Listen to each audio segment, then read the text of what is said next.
Et maintenant, revenons-en à ce qu'il dit des femmes. Dieu a bien créé la femme pour devenir la compagne de l'homme. Elle est différente, mais notre égale. Notre égale? Nous nous payons des femmes. Nous les nourrissons, nous les habillons, nous les utilisons, nous les congédions. Les femmes, nos égales?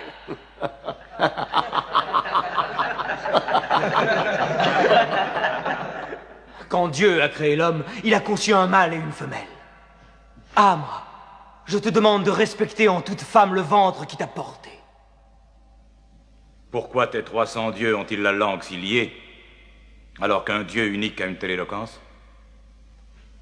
Dieu nous a déjà parlé par le passé, en s'adressant à Abraham, à Noé, à Moïse et à Jésus-Christ. Pourquoi être surpris quand Dieu s'adresse à nous par l'intermédiaire de Mahomet? Qui t'a appris ces noms? Ils sont tous mentionnés dans le Coran. J'ai connu Mahomet à l'époque où il gardait ses moutons. Et nous savons que le Christ était charpentier. Les paroles du Christ et les paroles de Mahomet sont semblables aux deux rayons d'une même lampe.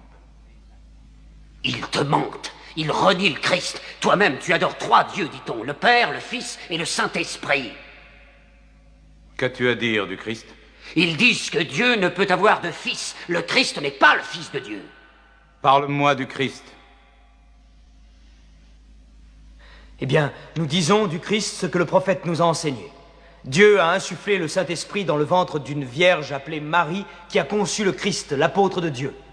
L'apôtre, tu as entendu, et pas le Fils.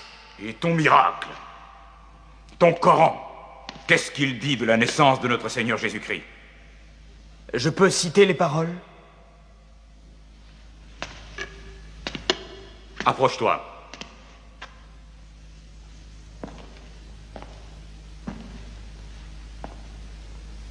Au nom de Dieu clément et miséricordieux. Raconte dans le livre l'histoire de Marie. Quand elle s'est isolée de sa famille en un lieu situé à l'Orient, comme nous lui envoyons notre ange Gabriel qui lui dit « Je suis le messager de ton Seigneur. Je suis venu t'annoncer la naissance d'un fils saint. » Elle lui demanda « Comment pourrais-je avoir un garçon alors qu'aucun homme ne m'a touché ?» Et Gabriel lui répondit « Car ton Seigneur a dit, il en sera ainsi. Nous ferons de ce garçon un signe pour les hommes et une grâce émanant de nous. » L'affaire est décidée.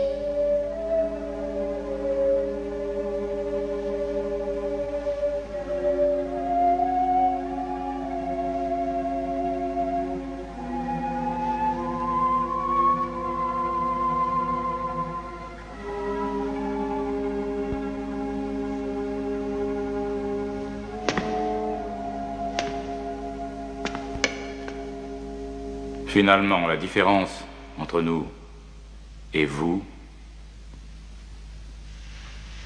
n'est pas plus large que cette ligne.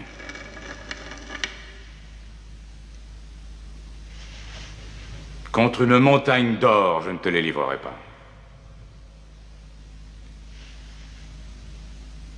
Vous pouvez vivre en Abyssinie en paix, aussi longtemps que vous le souhaiterez.